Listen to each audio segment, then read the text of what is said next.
Hello, good evening, and a very warm welcome to Rangers Radio.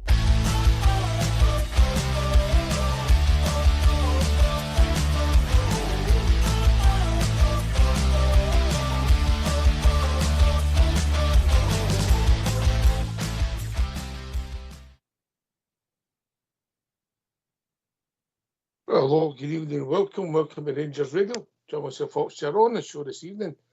It's young Robert and the legend of Rangers Radio, our Bridgeman. How are we doing, boys? Good evening, Ox. Good evening, Bridge. Good to be on with yourselves. Looking forward to the show. A lot of positivity, I think, going to come in the show tonight. Hope so, mate. Evening, Bridge. How are you, mate? Evening, Ox there. Big good evening to yourself and young Robert there. Hopefully Robert's got big broad shoulders and can carry me through this. And obviously Techie boys in the background. Can I just say to all the Rangers fans that are listening in all over the world, hey, a marvellous result last night. Good evening and welcome to Rangers Radio. It's no often you wish you were still working, Bridge, but today was one of the days. Oh, no, yeah, I know. How are you, Rob? Yeah, I'm good, mate. I'm good. Enjoyed the game last night. It was a good performance for the team. Quite surprised the level of performance we actually played.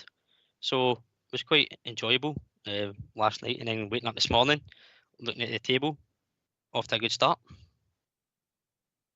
Yeah, all right. Aye, listen. I said my piece last night.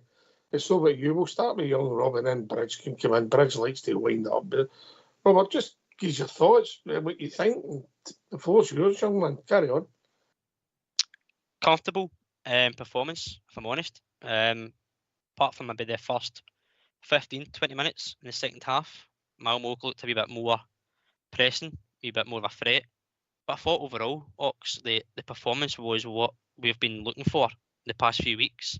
I said on the show before that it wouldn't surprise me if it comes in a European game because of how open the teams are. And Malmo certainly were that last night. Their back line was really exposed. People will say that's them not playing well, but we need to look at ourselves and think that's the level of performance that Clement's been looking for and he's managed to get, and the result came with it. There was a lot of standout players last night. I don't think M did a bad game or a poor game. I think to a man, they worked for each other on and off the ball. Suter, particular, looked really, really good in defence. Him and Propper's having a great partnership, I think. I think they've not conceded since the Old Firm. Would that be right? 3 games, mate. 3 games, aye. So that's looking good. Barron and Diamonde looked again well. Barron, he's came in, he's made that jersey his, and there's nobody really vying for that spot, if I'm honest, to push him out. And then your front line, they done the job. Yes, they could have had a few more and should have had a few more. But overall, mate, a great performance in Europe again. Yeah, Bridge? Oh, yeah, I can't disagree with anything Robert says there. I think that young Barron's, for me, he's been the player of the season so far, and I hope he keeps that going right up to the end of the season because I think he's a fantastic young player, a great find by Rangers. Brilliant. And you can't say too much, you know. The boy's doing it. And the left back last night, Kazi, whatever his name was, just marvellous. What a great game he had. And the two central defenders, they did very well last night together. Good partnership. Proper have his best game for Rangers last night so far, Bridge. Oh yes. And Suter. Suter was his best game. I gave Suter man of the match, but I'm just saying, Proper. I thought he had a smashing game last night, and they blended well together. I wouldn't say they were the best on the pitch. I gave that to Barron, but I'm really happy with him, and happy with the whole team. As Robert says, there isn't very much you could say negative about Rangers last night, other than they didn't put the ball in the net. Other than that, I thought they were great. They defended in numbers and they broke in numbers, and it was great to watch. Just brilliant. Yes. Who stood out for you, Robert? I mean, I accept your point. It was a great team performance, but who stood out? I think you've got to look at Bajrami. The way he obviously got the early goal, got us off to a great start. His first kind of European debut for the club. He looked like an attacking threat. He was linking up very well with Dessers and Czerny, and Lawrence as well. Casemiro to come in, make his full debut, a European stage at left back, where we know he can play right back and centre back. Again, it's a different position for him, and I thought he was quite comfortable. Certainly likes to get forward. I think the last 10, 15 minutes there was a few chances he was in the box. So He pleasing missed to a see. chance, mate. Missed a He did chance. a great chance, and it was on his favoured right foot as well, which he probably was surprised that he lashed at it a bit. Bajrami, Barron, Suter, Casemiro, you could name 5 or 6 Hawks. But overall, a great team performance, and you couldn't argue with any man of the match that got it. No. What I would have done there with Casemiro going through it, I took him with 1 foot pirouette, he didn't back-heeled it in personally, but that's just me. So everybody can do that, Bridge. Oh dear. No, I can't say too much, and I won't talk in a negative about the team for last night. Seriously, Oxia, for me, an all-star performance from the Rangers players and the manager, and I'm so pleased. I'm bouncing now, ready for Sunday. For Sunday. I get that. Great news for Rangers. We're stadium's back. I'm going to get my seat back, Oxia. I'm going to get my seat back. I can't ask for any more. Back at Ibrox and away I we still go. think they're signing that petition to get you moved, but that's just the guys.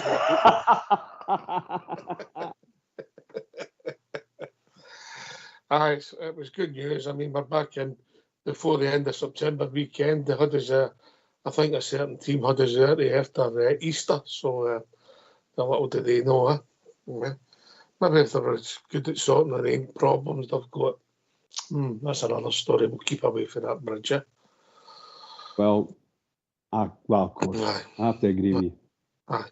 Right, okay, so listen, the whole team worked well, and I gave the man of the match to Suter. You've come in with other players. Rob, you've mentioned about half a dozen excellent games. Yeah, so are we agreeing then? We're not getting carried away, and we've seen some small shoots, but last night they took a wee growth. The shoots are beginning to grow. Does that make sense, Robert? Absolutely, mate. I think Clement said in the past that the team that he wanted, the way he wanted to play, wouldn't be seen until October, and we're nearly in that month. So he's had a vision and he stuck to it, and it's slowly getting closer to what he wants. And let's not be missing the players that we had last night as well. There was Igamani's passport issues, Matondo, Cortez, your 2 starting left backs. One of them, let's be honest, Yefte or Ridvan, they could easily take that shot. So there's a few players there that could have made the squad had they been fit and eligible. And for a performance like that with those players missing, says a lot about the project and what's coming up in the next few weeks and months. Young Ridvan, he's going to struggle to get back in that team. It might be time to shake hands, get a right few quid for him and move on. Rich, huh? Well, I think that's going to happen. I mean that sincerely. I think that's just going to happen just like that. There is very little you can do now.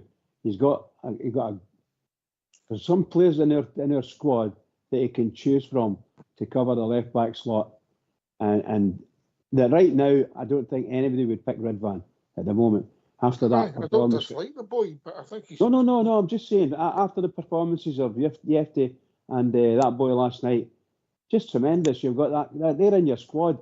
That obviously we've got a guy. He played left back last night, but apparently he's a right back. So goodness, there's a big competition for the right back slot as well now. If you Tav and Sterling, so I think it's brilliant. I don't see a slot for Ridvan at all. That's my honest opinion. Don't mean anything bad to the guy. Just don't see it. No, I get it, mate. I get it. I get your point. I know. I mean, that's what you get injured, mate. And you're arguably first choice, and then all of a sudden you're maybe sitting at number 3 there, Robbie. That's the way it is, mate, and it's what you want. You want players to come in when players are injured or suspended and state a claim. And if they're playing well, there's no reason to change it. They take a chance, and that's what you want. You want competition for places. It makes the first choice better, and it makes the third choice more confident in their own ability.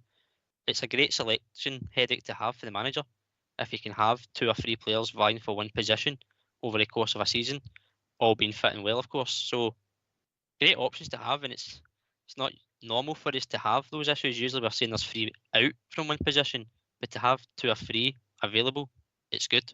It's good squad depth, good quality as well to have. Okay, so just quickly look back at the game. I mean, maybe not getting this quite in order, but the first 50 seconds weren't they great, and then the Dessers anticipates the pass back, and then runs through, puts it through by the goalie, takes it around the goalie, plays a lovely wall pass with the post, and Bajami comes in and puts it in. Robert, I've got to say, Ox, the anticipation from Dessers is spot on and brilliant to see. He's watching the ball the whole time and he's just anticipating that the defender's going to play it back because of the high press we've done. And as soon as that ball's played, he's on it in a flash. Does everything right, taking around the keeper. He's earned his right to have a shot. If he puts his head up, he does see Badrami. But as you say, does a lovely pass with the post. And Badrami's up there to follow it in and gets us off to a great start. Gives him confidence as well. And I think that grew into him throughout the game from that moment on. and arguably that's the first bit of luck we've had this season, Rich. And it was a big slice, wasn't it? Yeah, absolutely. I think last night and the way the game went is a turning point for Rangers. We should be able to spring from this now. We've got the players. We've got a lot of players that we can see they're good against in a European game. We've got to be able to transfer that straight into the league and come up fighting all the way through. Because we did it all last night. I thought the squad was just tremendous last night. We need to bring that right into the league games and don't take any crap. Just get in there and do the job and get the goals in. Need to start scoring the goals, as we know, because preaching to converted when I say these things. But you can't go and have, what did we have, 18 shots at goal? We scored 2 and we missed, God knows how many we actually missed with an open goal. To all intents and purposes, you know. Yeah. So they have to get that right. So other than that, I'm happy. We get the goal and you're thinking, wow, what a start. And I think the game was eachy-peachy at the start, Rob, after the goal, and then slowly around about the 25-minute mark, we started to really get a foothold. I mean, we played all right up to then. I'm not saying we weren't good. We were keeping the ball well, and we weren't under any pressure, defending well, and at times looking dangerous. And then, all of a sudden, there was a 5-minute spell, and we should have scored 2 goals, Robert. Yeah, we should have, mate. I think the Tierney one is particularly the one you would expect him to score. He's got the whole at least 25-30 yards to run in the keeper, and I think he just sees his name in the headlines. I think he's got a goal in Europe for us, and he kind of fluffs it a bit by putting it by the post. Again, the build-up play towards it, the touch from Dessers into Badrami and then the pass through, that's the link-up you want to see from your forward players. So you can tell they've worked on that in the final third, but again, it should have been 2 or 3 before half-time. Aye. I mean, if Bajami scores that, and then if and I know the game would have been different, the move might have not happened, but if then Bajami gets that one with the ball for Dessers, I mean, that would have been him, scored 2, made 1, and then you go back to the game last weekend, he's involved in the build-up of the first, and he makes the 3rd goal, so he started to contribute really heavily, quite quickly, Rich. Oh, yes, I thought he was super last night. Apart from the couple of wee chances near the end, he was involved in. In fact, for me, the last one was a sitter. You know, he should have scored that one. But I think we've got a guy there that his nose is starting to blend in with the team, and you can see things happening for him. Seriously, I'm so happy. I'm so confident that we can go forward with this squad and do things. I really am. So we get to half-time, Robert, and you're thinking, right, okay, there's going to be a reaction. And there was for about the first 15 minutes. But they never really threatened the goal. They had a couple of corners. There was one chance that the boys there at the bar for a sort of cutback. But then, again, we started to get a foothold in the game and we looked to be a likely team to score.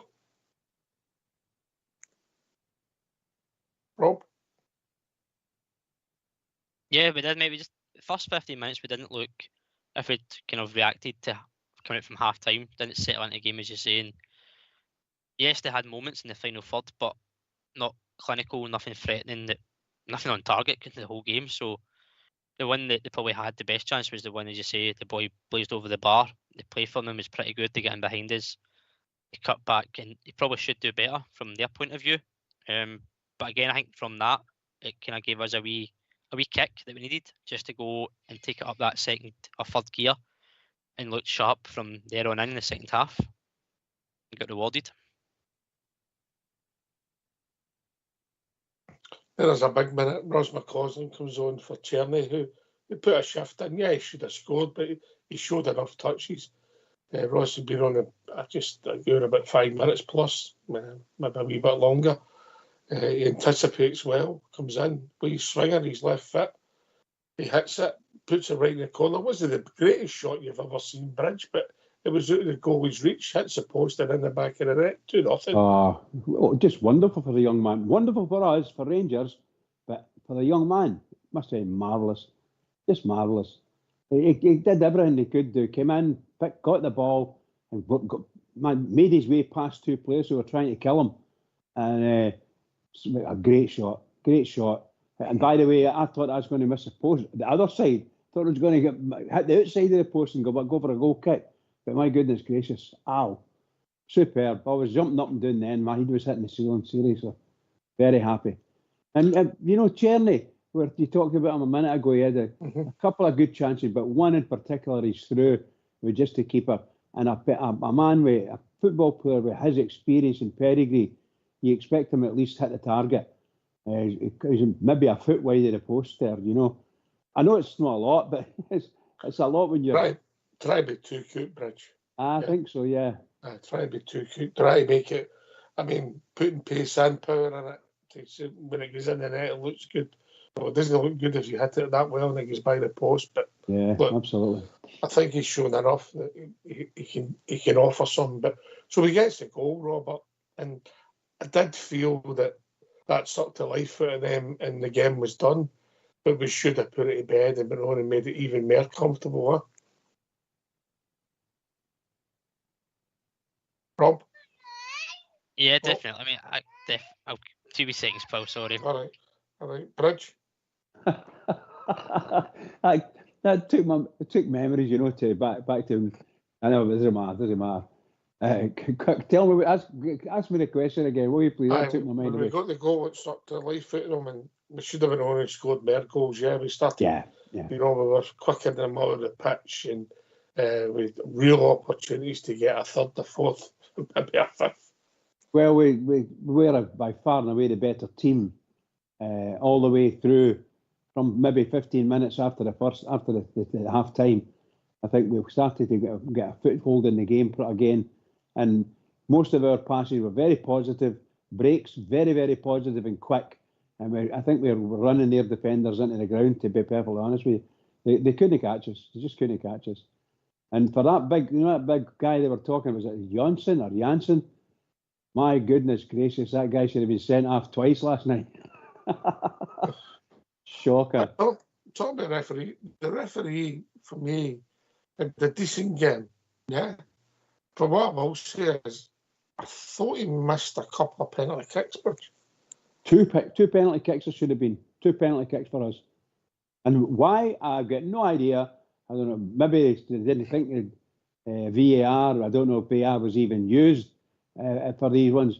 But I'm sure, no matter what level of VAR official you've got, if they're looking at that, they're looking at those 2, 100% penalties, 100%. I can't believe it. But I get, because I start to get paranoid and think they're all against us, Right, okay. Hopefully there's a lot of happy bears out there, so we better get these phone lines open, mate. Yeah, get some callers in. Go for it. Let's hear from these. Why don't you give us a call on 0141 356 1972. It's your show, it's your platform. Let's hear from you.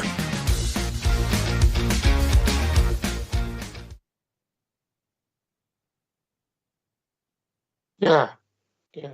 Have you made up your mind if you had to pick a man in a match, Bridge? For me, Barron, I give it to the boy again. I think he's so honest and so good. And when he gets the ball, very rarely does he waste it. And his passing, when he gets a chance to pass, is normally pretty good. So I think he's been our better player, and I think his form's on the ascendancy. And I think he really is a Ranger. He's a Ranger. And you know, I know he's not the biggest player in the whole world, but my God, he covers every blade of grass in the position he's trying to be in, and no scared of any challenge, no scared at all. Brilliant to watch. Is he a player's player, Bridge? Does that make sense? Oh, for me, absolutely. And he's the one you would turn on and say, "Hey, wait, you know why you're not tackling him?" You know, and next one you know, he'll tackle you for the back and batter you. You know, that kind of thing. And when I say he's neat and tidy, I mean that as a compliment, mate. Yeah. He keeps the game simple. Yeah, you know, pass misplaced. It happens to the best. It's happened to me once, but he just keeps it. He just keeps it moving. He covers grunts to defend. He's there for his teammates. He puts a shift in, and he tries to get forward when he can. I know he's not that kind of player as such, but he's there to support his teammates every opportunity. Rob? Who's this we're talking about, mate? I missed the start of it. Barron. Aye, he does. I'm surprised, Ox. The performances he's actually been doing, to be fair. He didn't play a lot at Aberdeen, and our midfield was an area that we needed reinforcements in the summer. And when we came in, I think the majority of us thought he would be a squad player. He would come on, cameo appearances, maybe play some cup games and build up minutes and take his chance and hopefully kick on from there. But the way he's come in, as I said earlier, he's made that starting position his, the jersey's his, and it doesn't look heavy at all for him. He's so comfortable on the ball, he drops back and gets it. He's not scared of a tackle either. He's probably the all-round midfielder that we've needed. And he's got so much ability on the ball as well that he can just drive it forward, not afraid to take players on, always showing. And that's what you want from somebody in your midfield that's got that confidence in themselves and from the teammates to him to give him the ball and receive it, knowing that he's going to get them up the park. So I've been really pleased, but I have been surprised, but overly pleased, mate. Aye, listen, he's been if you stop the season now, I think he would win player of the season because he's been one most consistent, Bridge, if we're honest. Going to say that again, Oxia? If we stop the season now, we used to going to keep up. You've got to listen. We're trying our best. We're trying our best. Okay, but your best sometimes isn't good enough, right? If we stop the season, what? If we stop the season now, he would win the player of the season. He's been the most consistent player. Oh, Barron for me, and I said it earlier, I'm going to say it again. As far as I'm concerned, if he keeps up the form he's showing, for me, he's just sitting there as a player of the season. For me, player of the season. I really see it. It's just, I'm so pleased his ways because, you know, I was one of the, not doubters, but I'm not keen on getting players for other teams. I thought we were having to pay a big price for the boy, but apparently it was a freedom of contract, so I'm even more delighted, you know. Aye. Yeah, I'm just looking at his stats, actually, how many games he started. Do you know something? Here's a start for you. I know you can make them mean anything. If he starts on Sunday, that's him started the same amount of games as Ryan Jack did last season. Oh, Jesus Christ. Last season? The whole of the season. I would doubt very much if that boy would ever be dropped, left out in any way, shape or form, other than he would be injured. Because he's number one name in the list for sure. Maybe for a rest or took off because that kind of stuff, and that would be agreed with him as well. But, seriously, what a marvellous wee player, and as far as I know, all the Bears that have seen him and watch him play during the game, they can see the what he does and how he does it, and they can see he's never going to stop. He's like a wee machine, isn't he? He just keeps going, and it's tremendous. Great attitude. Rob? You've said the word there, mate, attitude. he does the game quietly. He's not a kind of vocal person from what I've seen of him so far. He does the quiet side of football, and he also does the dirty work. As I said, he's the confidence he's got for a young lad. He's only going to improve, and I think the partnership with him and Diomande, we're starting to see that build stronger and stronger. And we've got the likes of Raskin, Sterling, who can come in the midfield there as well. If we do have to change one of the two, again, it's a good dynamic to have and good selection headache. But right now at the minute, they two, on that performance last night, you wouldn't drop them at all, as Brisman says. It's a player that we wanted. We went and got him.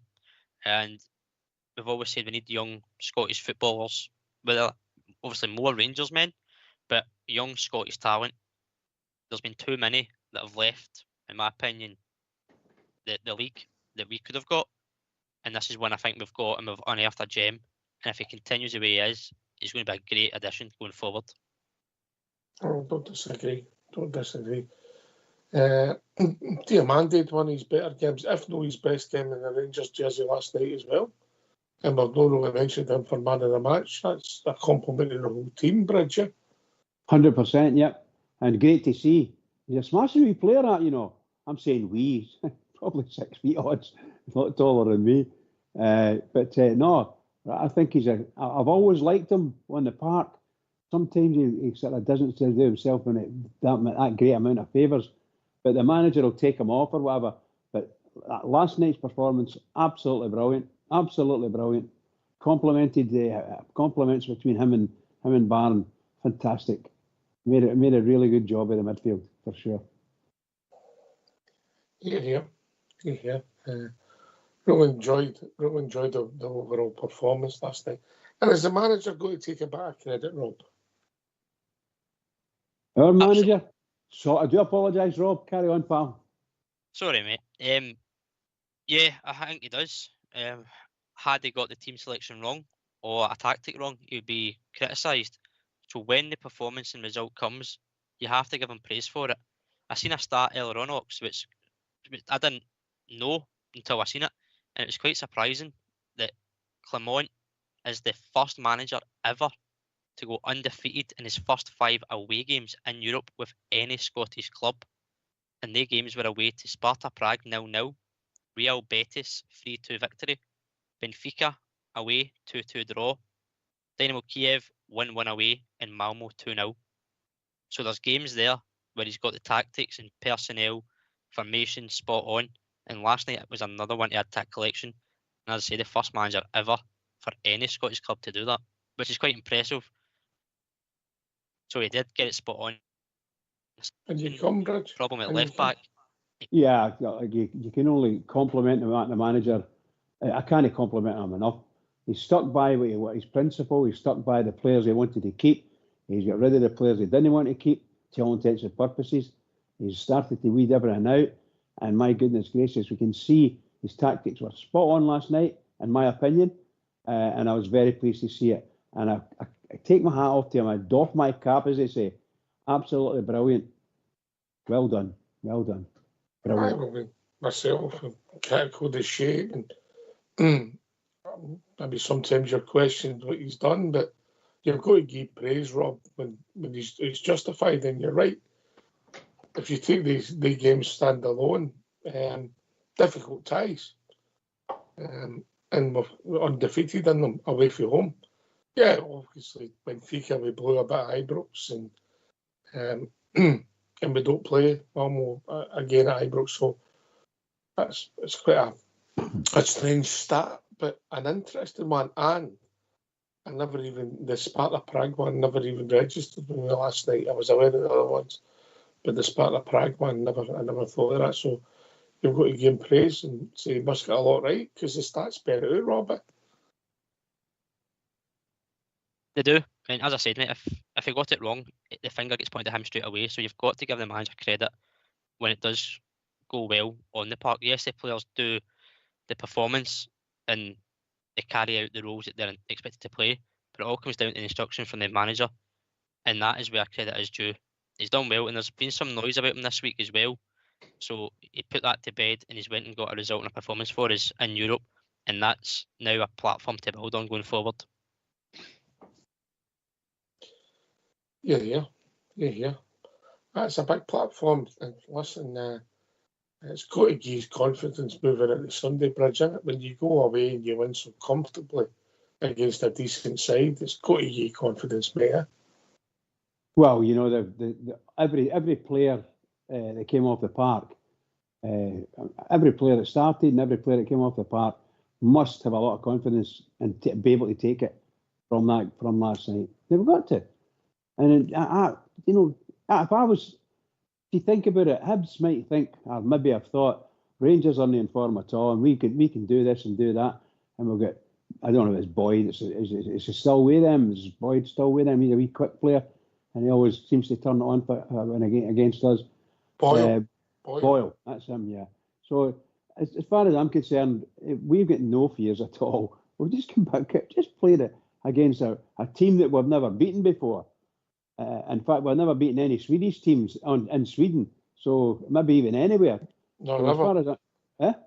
It's the first time in 7 games we've actually beat a Swedish team. Absolutely brilliant for me. Absolutely brilliant. And long may we Lumreek. So we can go on Sunday and we've nothing to fear. We're playing Hibs who are, well, they're Hibs. That's all I can say. They're Hibs. And we're improving. We've had two terrible games this season. The first one against Hearts, a draw, and then the thing at Parkhead. So we knew that was all set up. It's all set up against us all of it. The first game of the season against Hearts. You know, it's just done. The authorities have got it in that way. They've made it that way, and so that first part of the season was to suit one team and give them the big chance that they can get. Are you saying to me that it's unusual for the team that finishes second to play the team away from home first and third so early in the season? Is that the point you're making, Bridge? Absolutely. I agree with you. There you go. Right, so good to see young Raskin getting minutes. Sterling got on the park. Yeah, McCausland, he'll be a hero because he's goal, mate. He done all right when he was on, but the goal will be the standout. And he has done it before in Europe, young Ross. And hopefully it gives him a springboard, Robbie. Hopefully it does, mate. I'll be honest, last season he got a lot of football, and I don't expect him to get as much as he does this season. Just given the personnel we've got, but I think he will learn from Tierney. You seen last night, he still got the bite and the hunger. The way he anticipated the ball, as you said earlier on, to go and make that ball his and get the finish. He's basically taking his chances when he's going to get it. He's a fine footballer. He's just got another level or two to kick on still. He's still a young boy, and hopefully he does that throughout the season when he does get his chances, mate.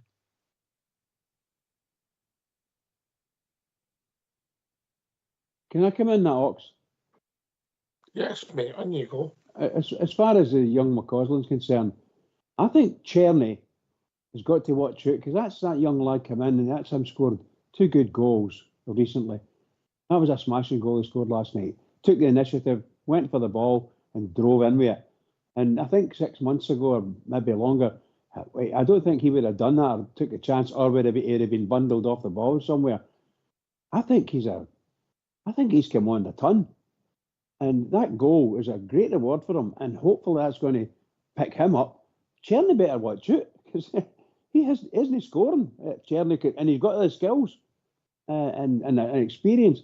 He should be putting the ball in the net a lot more than he has. And the young lad, McCausland, he's going to do it. So I'm not saying he's going to be the star man for us or anything like that, but I think he's playing a bit better and you're getting a better result out of McCausland than you're getting out of Tierney at the moment. Well, obviously he scored 2 goals. I think Tierney scored 1 this season, didn't he? McCausland got the second goal against St Johnstone, Robert, if I remember right. Absolutely. Yep, he did. Aye. Okay, aye, fair play. We'd offer it. I just hope it's a springboard for him. And because also he's one of us, and he's also such a nice lad as well, if I'm honest, Rob. Aye, again, it's the attitude. He's like Barron, he's got the hunger, the attitude. As you said, he's one of us, so he takes wearing the jersey with pride. It means a lot to him. Any minutes he gets on the park, it's a proud moment for him and his family, so he'll thrive on that. and goals, assists will only get that confidence bigger. What I will say, Bridge, is you're saying about Tierney needing to watch his back. They could play both together. We've got injuries to Matondo and Cortez. You might see Tierney move flank and McCausland go on the right-hand side. Well, that's a possibility, of course. Do you mind if I come in on that? Aye? Right, carry on, Bridge. It's that's a possibility, and it's once again, if the ones that we've got in the wings there, the guys that aren't fit, Cortez and so on and so forth, and Cherney's could be an automatic replacement. I don't know how Cherney fits in the left. I've never seen him playing on the left, but he might be a revelation because he has left-footed, so it's natural. So that might be his natural position, and young McCausland likes to come in for the right and onto his left. So I think all of these things are possible, but as far as someone playing wide right at the present moment, if it was me, I think for his on the ball, I think Cherney's is a wee bit better than McCausland, but taking the chances, getting involved. I think McCausland's there. I think he's there, and if we could keep him on there, it'd be really great for him and really great for us if he's going to get that form. Superb. I'm so happy for him. So happy. Yeah, but you've got to think about it. Depending how you pick the team or set the team up, you could be Bajani and you could have Casemiro left back and Jeffy in front of him or Bajani. Absolutely, pal. All of a sudden, you've got options that we didn't think and didn't see coming, mate. Agree with you 100%. That's why I'm saying I don't know. It's not just an automatic we switch over, although that's possible. But I think whatever is happening, I'm not dead sure whether we're really good on the left. Certainly with Yefty there, we've got a better chance from a guy that's going to drive forward and try and put the ball in and things like that. That new left back, the guy that was playing left back, looked as if later on in the game he wanted to get up the pitch a wee bit and looked apart, Call him Nara. And you come, Rob. Great choices to have, and as I said earlier, it's good squad depth and quality, and we've not had it for a long time, particularly when we have had injuries. So to see players like Casemiro and Nana to come in a position that's not probably natural to him, he's made a claim to start again on Sunday for me. You mentioned the wingers. You've got Badrami, who I still want to see him in the 10, if I'm honest, Ox, rather than kind of out on the left side. I know he looked a bit more central last night, but I think that was just the kind of inside forward he was playing. So could you go with Casemiro, Jeffy, and then Bajami inside on Sunday? Would you do that, Rob? I suppose you'll find out when you ask my team later. All right, I'm just asking, mate. I slip it. I might not ask for your team later. Eh? I might not ask for your team later. I'll just put it in a conversation somewhere. I'll fling it out there. Right. Okay, you like stringing it about, Bridge, yeah? He does, yeah. Right, okay. Come and join us. Give your thoughts. 0141 356 1972. We've got to talk about Dessers last night. He showed some exquisite touches, anticipation, worked so hard, and we've seen everything that's Dessers, didn't we? The brilliance, and then the box, and then the brilliance, then the touches. I tell you what he has got. He's got some attitude, but he is some enigma. Rob? It seems like we always repeat ourselves with Dessers because that's the way he is. He's not consistently good and not consistently bad. He has got those spells and moments. Again, as you say, he showed great touches last night, the link-up play, particularly the goals and the chances we created. He was involved in them. I thought he held the ball up really well. But as you say, there's one just on the edge of the box. He goes to do a wee kind of turn on the ball, loses his footing on the ground. One in the second half, he runs pretty much half the park and then trips over the ball with the bar line. So it's Dessers, it's what we're used to. But what I will say, Oxen, I've said it before, you cannot fault the lad's effort as well. He certainly works his corner, and I think he probably deserved a goal last night based on his performance overall. He'll be gutted that he didn't take the chance that he that Bajami scored, but be pleased for the team because that's the way he is, as you say, attitude. He's pleased for the team before himself. Bridge? You know, Dessers reminds me, chance-wise, he reminds me of a good player at Rangers from bygone days. I remember George McLean. George McLean was a smashing player, but he became a wee bit of an enigma. He did everything right, and then all of a sudden he misses it. You know, he puts it out of the bar or puts it away to the post. There's times when he couldn't actually put the ball in the net, you know, and he ended up suffering with Jim Forrest for the debacle at Berwick Rangers. But he does remind me of that, Dessers. And Dessers I think he's a smashing player, very effective, but there's something going on in Dessers' mind, and he feels that I think he feels the world's against him. I don't know how the manager's going to handle that, because he can't go on continuously just moaning to the referee about this, that, or the next thing. I'm not saying he's wrong. I mean, he might be absolutely right. Maybe he is getting manhandled a bit, you know. But the way things are, but if he's playing for Rangers, an expectation is get on with it. That's the expectation. So for me, he needs to do that. He needs to get on with it and keep concentrating properly, because the longer they can put you off your game and off your stride, then the better it is. Because no matter how many times you get into the box, you're not going to get a goal because of whatever the referees think. They just don't think he's I never touched him, whatever, you know. As far as I'm concerned, Dessers needs to waken up a wee bit. Take nothing off him, as Rob says. He's a smashing player, and he'll score a lot of goals for Rangers, and already has scored a lot of goals for Rangers. He'll score a lot more, but he needs to put the ball in there at the most opportune times, not at the most inopportune times. I get that. He needs some big winning goals, whether it is a Rangers number 9. I get that, Robbie. Aye, it's what you get judged on as a striker. You get judged on your goals, and rightly so, particularly at our club, we're in number 9. You're expected to go and finish near enough every single chance you get. Rightly so, he gets criticised when he does fluff his lines or makes a mistake, takes too long. But he has scored goals. He has scored goals in big games and big moments. There's also times he's missed chances at big games and moments, but we've grown now to know what Dessers is and what Dessers comes with. You can't fault his effort.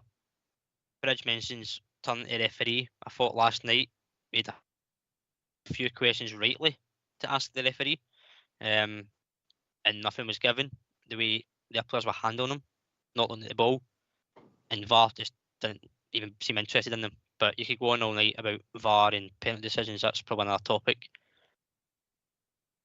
It's just the way Dessers is. He's not going to change anytime soon, I don't think, Ox.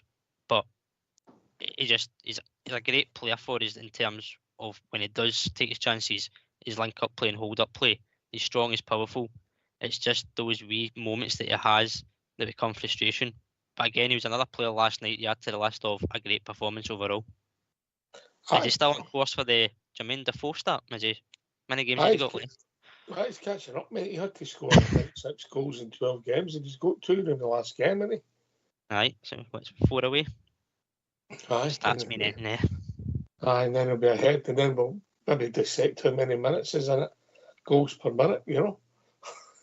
See who actually, you know, and people will say Jermaine did come on and a cameo a few times, but Dessers gets took off a lot as well, so he doesn't play a lot of 90 minutes. But aye, listen, I've said it before and I'll say it again. I don't know if I've ever known such an enigma at Ibrox. I don't think so. It's so true what you're saying, you know. And you know, he's got a big grin in his face sometimes, and I think sometimes the most, shall we say, this is not the time to grin. You know, you've missed a sitter. You know, that kind of thing. Yeah, but you know, he's a good character, definitely, and he'll never stop. He'll never stop, and he's got faults, and we're going to have to live with those faults until such times as we can get or afford to go and get someone else that's better than him. But at the moment, he has been scoring goals, and he will continue to score goals, and that's for sure. And he's got this never say die attitude when he's attacking. But he's I don't know. I don't want to say too much bad about him, but he scores a lot of goals, and I'm happy when he scores, and he's happy when he scores, and it's nice to see a big smile on his face when he scores. I love it. Yeah. And I think we're going to talk about my backup striker. I mean, listen, we don't know the details yet, but if anybody for the club's responsible for making sure Igamangi's got the right passports and documents, Rob, and they can control and help and guide, and it didn't happen. Wow, somebody's due a word in the ear. I'll be polite, Robbie. Yeah, I would fully expect there's somebody at the club box that does take care of that, looks at the players' passports and everything, and make sure it is all up to standard and ready to go. Particularly in Europe, we know we're going to be in European competitions, we're going to be flying to different countries that have different regulations. You would like to think that there is somebody responsible for that, and for one player to not have it, yep, it's frustration. It's another thing that creates noise out with the club, and another issue that the club don't really need and probably get highlighted quite a lot compared to the game and the result. But overall, you'd like to think that somebody is looking at that, and it's not actually down to the player. If it's down to the player, negligence maybe, but then if it's somebody at the club, it's definitely negligence in my eyes. My understanding is that usually at professional clubs, that somebody will get all their passports, check all the paperwork, get them, and then give them out as they get there. Because, you know, football players are like bridge, yeah? Carry on and whatever. But if somebody for the club has dropped a B, it's no unforgivable, but let's just say there'll need to be strong words in the ear, strong words, yeah? Well, forgive me for differing. I'll differ from you slightly. I don't know whether it's the player's fault. Maybe he's lost his passport, or maybe misplaced it, or something like that. And possibly, Bridge. The devil's in the detail. We don't know. Yeah, I know. So all I'm saying is that could have happened. But if indeed it's somebody within the administrative area of Rangers, then there has to be something done about it. Maybe a mistake. It might be as simple as that, a mistake. But we can't afford mistakes like that. They're glaring mistakes. And it's not as if we don't know we're going to be playing over there. It's not as if we don't know what all our squad that's going to go there. So every single one of them, as you said earlier, passports are handed in, visas or whatever it is they need. Make sure we've got one, and so on and so forth. All of that must be taken care of by a department in the club, not the manager. You know, I don't think the manager does that. But who knows? Who knows what's happening in the club at times? But seriously, that's some administrative junkie should have done all that, and that should have all been taken. It was taken care of for everybody else, and somehow or other, this one player has somehow missed out on it. And I don't think it was the player's fault. I don't think it was the player's fault. I think we might have heard about it before. So I think it must be a wee administrative mistake somewhere, and that. For one of your top players. Now, let's be honest, he's one of our top players, no matter what we say. He's in the first team. My goodness gracious. And we've not got our top player in. Sorry. It becomes in the realm of unforgivable. That's what it becomes. We don't know. We don't know the details. But what we've seen with the manager, I think it was somebody dropped. Welcome to the O2 messaging service. Whether that's the player and he's been angry at him, or whether it's somebody within the club who's responsible for it. We don't know. I'm sure it'll come out in the wash, Robbie. Yeah, probably will, mate. And if you see a job advert, you know exactly what's happened. Aye. Visa expert, yeah.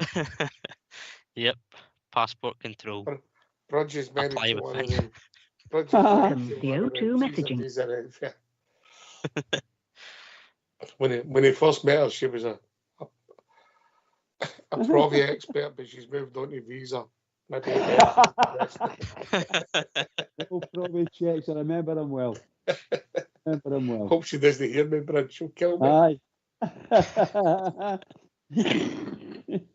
It wouldn't be a fair fight. It'd only be me and you, Brad. She wouldn't be.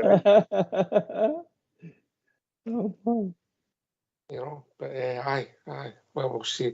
It's noise we don't need, Rob, innit? It's noise we don't need. And if we hadn't got a result last night, that story would have been magnified, wouldn't it? Oh, absolutely, mate. The media would have been all over it. Aye. Marine fans as well, mate. Let's be honest, Marine fans.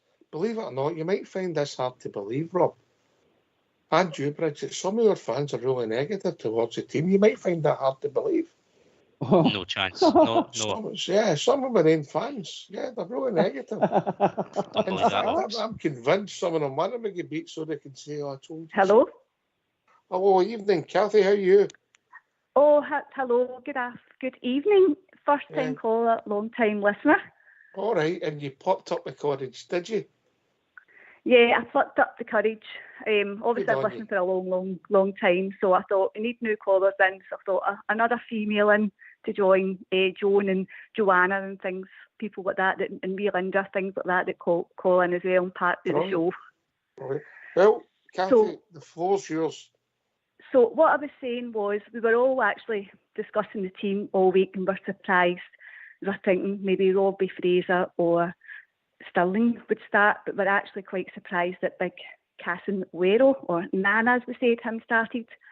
So with that then, obviously we were all very impressed with him, but then we think it's Tav then maybe be rested on Sunday and him to start at right back, because I think Tav maybe needs a rest and he should maybe start.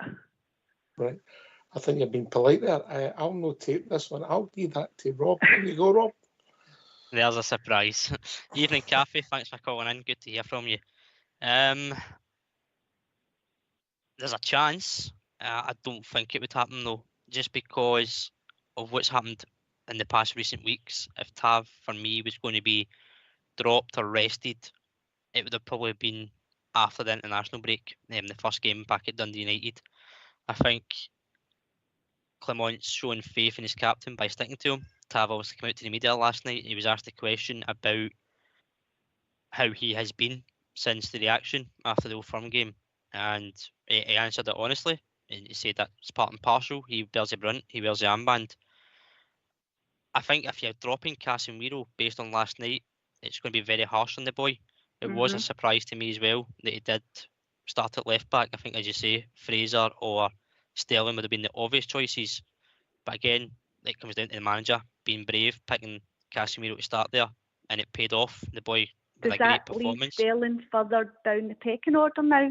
For me, I think he looks disinterested. I don't know. I think he's been messed about too much. Does that leave him as I said, down the pecking order? Because obviously he's not getting a chance to play where he's supposed to play. And Tav, I like Tav, but I just think he needs a rest. And it's the manager's no dropping him. Malmo came out the second half and they targeted his side. It was for wee Barron, bailed him out quite a few times as well. I think a good point you make, Kathy. I think we'll be polite to Tav and say that his form's not been the best this season, and he's getting mature. I think he's catching up with me. Bridge, in you come. And me. And you sound a lot younger than Tav. Carry on, Bridge. Oh, Bridge has went all week. Bridge is on mute again. He's obviously watching his big telly. I'm just here. Don't worry. I can hear all your other things you're saying about me. Shocking. Anyway, I was going to say we briefly spoke about this earlier on. Tavernier, we know, is of a certain vintage now, and certain things start to happen to you.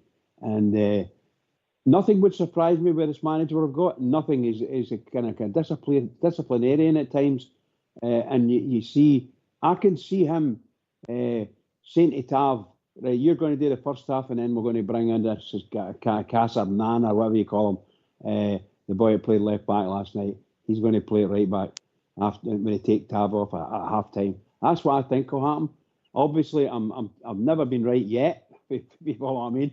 But my thoughts are that boy, as Cathy said there, it's really difficult to think that you would drop him after his performance, particularly in a European tie. How the manager gets past with it, I don't know. But seriously, it's a big decision for the manager to take. So we're having at the moment, it's a straight choice between that lad and Tavernier for a position. Because I can't see us not playing Jefty, unless Jefty's injured. No, he was only suspended last night, wasn't he? That's what I'm saying. So, unless he's injured for the game or something daft like that, then I'm quite sure he would be. Most Rangers fans would have him in their team as one of the first picks. So we'll put you in the spot then, Kathy. Right, you've got to pick the two fullbacks for tomorrow. Sunday. Who's your two fullbacks? To be honest, I actually feel quite sorry for Sterling. Obviously, the manager came out and he said that Casemiro was the fittest.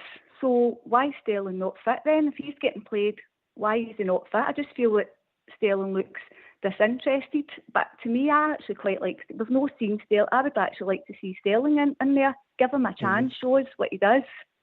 Mm-hmm. So who would you play at left back? Jefty, of course. So you're dropping Casemiro, who might get dropped anyway, depending on the recovery, because he's not played a lot of football. But exactly. On form, on last night's performance, the boy deserves a start at the weekend. No, he does deserve a start, but then I think Sterling deserves a start. Sterling deserves a chance as well, but I think I don't want Sterling to turn into another Ross McCrory, maybe, that kind of was playing positions and eventually had to leave. I just feel that I don't know, he looks different this season to what he did last season, maybe because he's not getting a chance. Like Tav, I don't think he's had the greatest of games. His games, he's not been great. Sterling, I'm a fan of Sterling. I see him. He's not a midfielder. Yeah. Well, I've not seen him at right back, and that's the problem. You know, let's say I was a fan of Sterling last season with his form. This season's form, it's not been great. Yeah. But he's not getting a proper chance, I think. We didn't think we'd any. We don't know. We're panicking. Who we're going to have? Or we can't go with Tav and Redvan all season. And all of a sudden, we've got boys that we didn't even know. They've come into the club. Jefty, Casemiro. And you've got Sterling as a backup, who are a lot younger than Barisic and Tav, a lot quicker than Barisic and Tav. And the team's developing, Kathy, yeah? Definitely is. But then you feel sorry for wee Robbie Fraser, because then he's got a new contract. So then where does he fit into that as well? Like, maybe he should maybe have been given a chance last night. Maybe Tav should have been brought on. Maybe he'd be put on. You just don't. Obviously, it's the manager's decisions and what's happening with the team. And obviously, he made the right decisions last night with starting Casemiro. But it's like, who else is there? But I didn't see this coming at the start of the season, Rob, but they would have an abundance of fullbacks. I thought we might have been short in that area. But it's a good problem we have, that when people are playing well. It's a great problem to have, and it shows, again, for me, the players who do come in, it shows the attitude that they've got to come in into a position that may not be natural for them, and put out performances and say, I'm here to play and I'm going to make a claim for a jersey. And Casemiro done no harm at all last night to try and get that jersey for the weekend. Same with other players that have come in. McCausland last night, 25 minutes ago, gets his goal and again shows hunger, desire. Raskin coming back from injury. All these players are wanting to play, especially in Europe. It's the platform that every Rangers fan wants to play. So each one that comes in, they're going to do it. Mate. All right. Listen, Kathy, if you don't mind putting your phone on mute, we'll have a tune and we'll bring you right back in. So boys, get yourself on mute. Perfect. Thank you.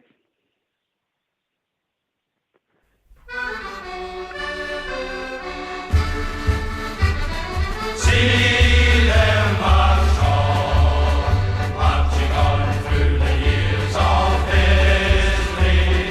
Heads held on high, for the jersey they would do or die. Fight for right, play the game with the badge of glory. Win, lose or draw, that's the Glasgow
Why don't you give us a call on 0141 356 1972? It's your show, it's your platform. Let's hear from you.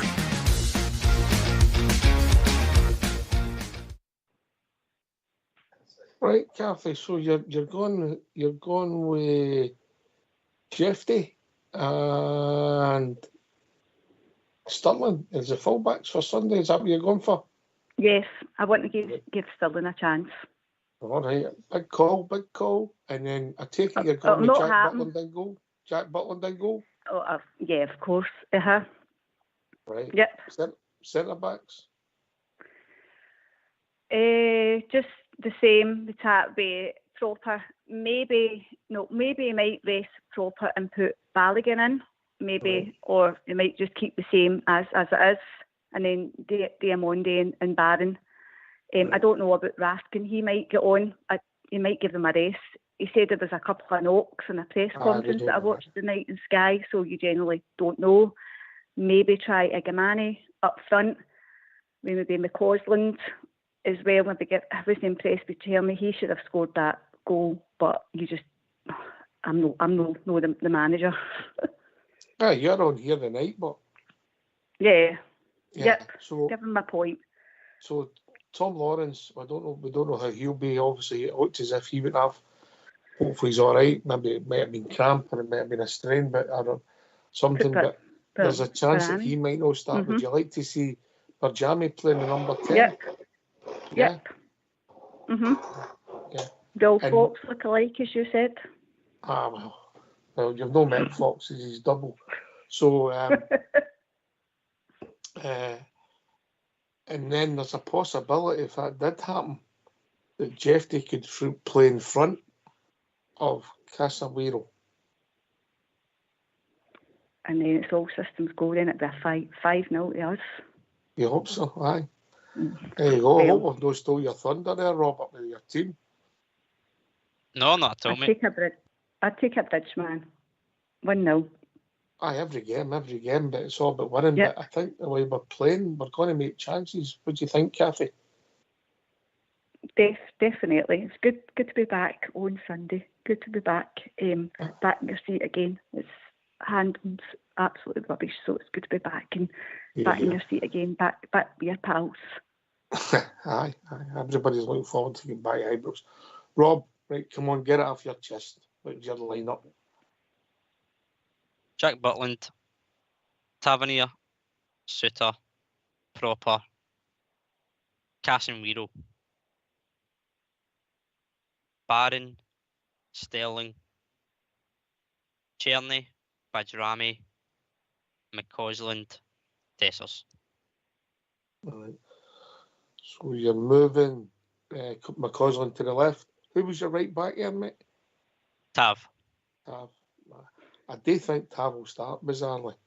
But I think, Kathy, if you were picking on purely on performance, I don't think Tav would start. But the manager must trust him and it must be important to his team. But listen, everybody sees the game different. I'd be interested to see what happens. I know when the manager's come out and says Tav can't play as much games as he did last season, but obviously he is. So surely at a point in time, he must need to rest Tav at some point. So I'm maybe hoping that maybe Tav's got one of the wee knocks that he said, and maybe he might rest him, but you generally don't know. Yeah, it'd be interesting. I'm looking forward to seeing Enigma again. I know he had his visa issues last night, but I think hopefully we'll see him on the park at the weekend. I think Dessers is earned the right to start. Bizarrely as it sounds, Kathy, what's your take on Dessers? I was actually just putting my dinner out last night and I thought, I've just put that on, and I thought, better. I had to actually double check. I thought, that was a great pass that he done. Great pass. Great assist.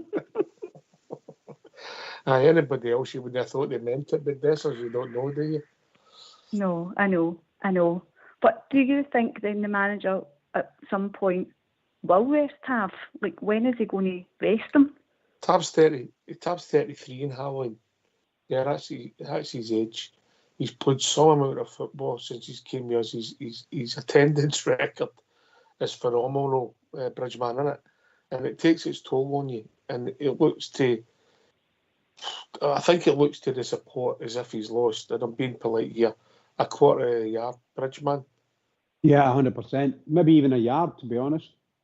Depends on whether it gets caught out in a nice pass. But look, Tav is, as I said, he's 33 or 33 next month or whatever, and he's got a decision to make about his future as well. But the man's been an athlete for 10 years with this club, and he's going to get a testimonial. I think anyway.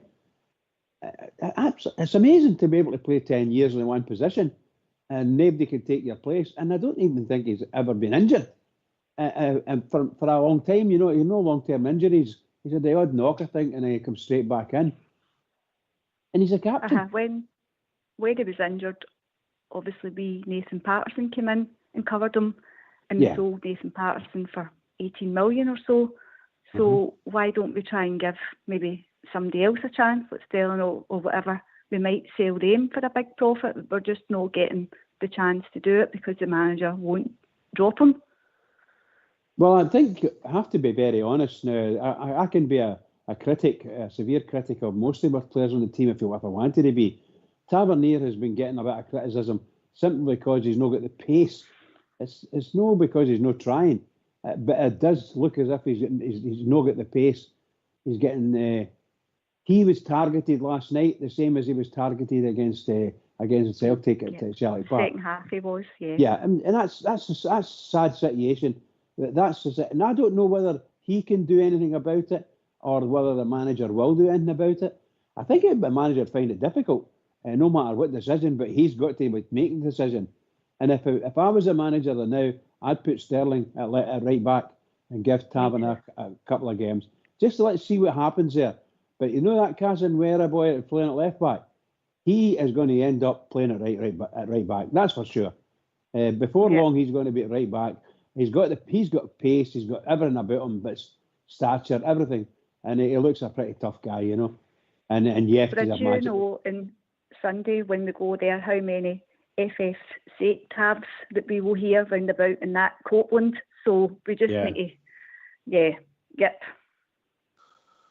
Yeah, he's a strong character. You've got to doff your hat to Tav. He's a strong character. The trouble is, Cathy, whether we like it or not, the sands of time waiting for none of us.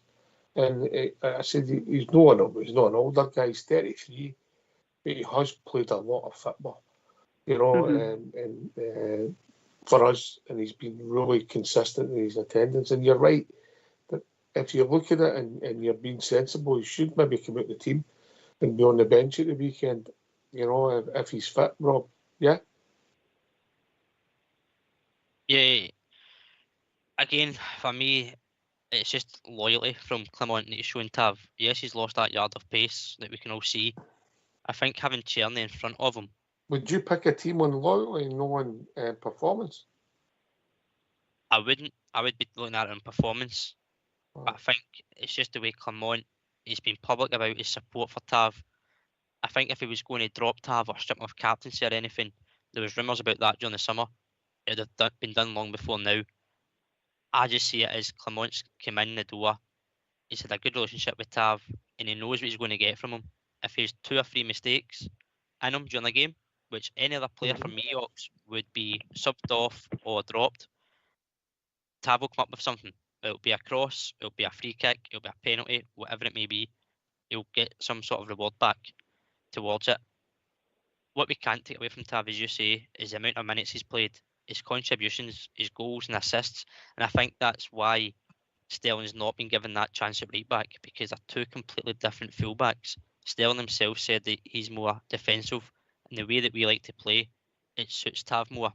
Although he has lost that pace, the attacking fullback is more natural to Tavernier than it is Sterling. And I think that's why Sterling's not been given that chance as well. And I think Clement sees him more as a midfielder because of his pace and power in the middle of the park, which Barron and Diomande could lack at times. Although there's energy, they may lack that physicality in them because they're two slender guys compared to Sterling. If there was a race at the moment, the length of the park, can't put Redvan in it because he's never fit, but we'll get sort of Sterling, Tavernier, Yefty, and Casemiro. What do you think the distance would be between the first and fourth, Kathy?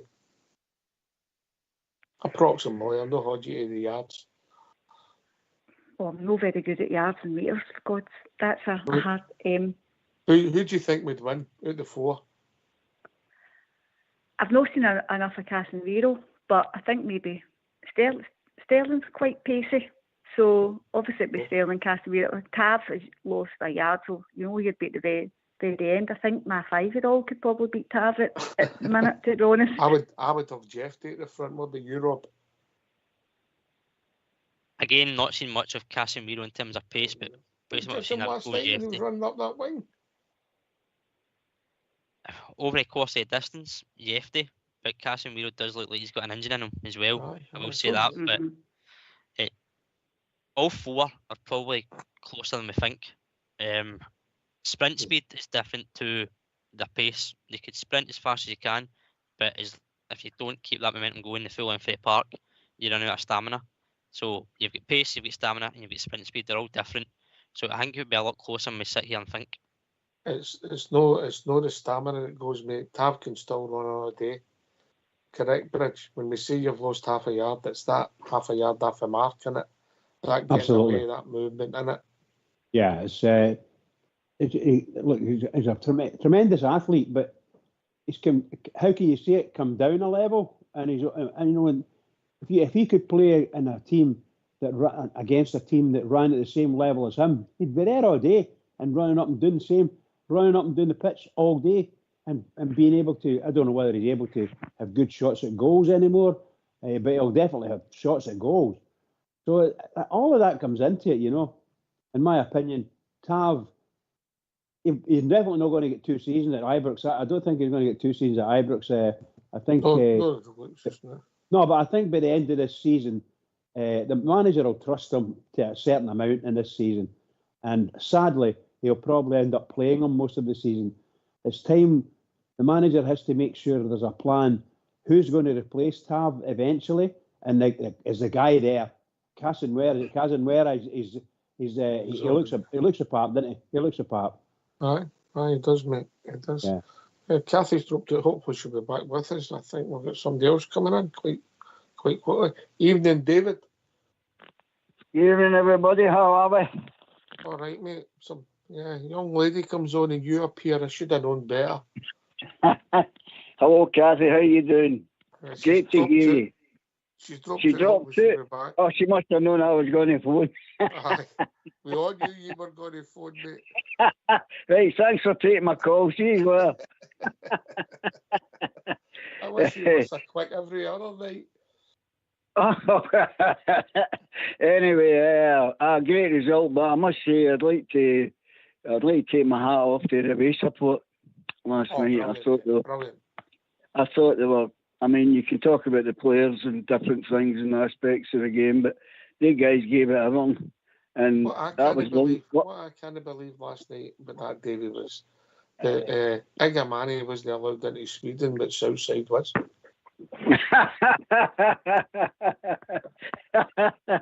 Brilliant. Who on the page? No, that's Stevie, isn't it? On the page. No, it was brilliant. I watched it a few times on YouTube, and I watched it in the match. Outstanding. The team were outstanding, but I must say, young Barron, he is a fantastic example for all the young players that are at Rangers at the moment, because he's inspired. He's shown them, if you're getting up there and can be good enough, you'll get a game. Yeah. And it's a breath of fresh air that we've been badly needing. I don't know what you think of that. Aye. Kathy's back with us. You can see a lot of Kathy now, Davey. You winding me up? Oh, hello, Kathy. How are you? Put my posh voice on for you. And Kathy, don't get side winked for that mob. Just You keep phoning. You keep phoning, sweetheart. It's the best show in town. Anyway, carry on. Keep away from him. He's a bad influence as well, Kathy. Aye, Barron. He's asked me to be his window cleaner, but I turned it down. Oh, you must be listening.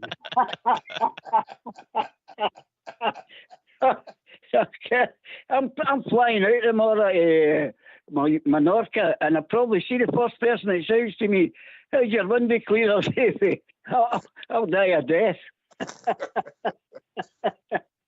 It's great to hear you, Kathy. Great to hear you.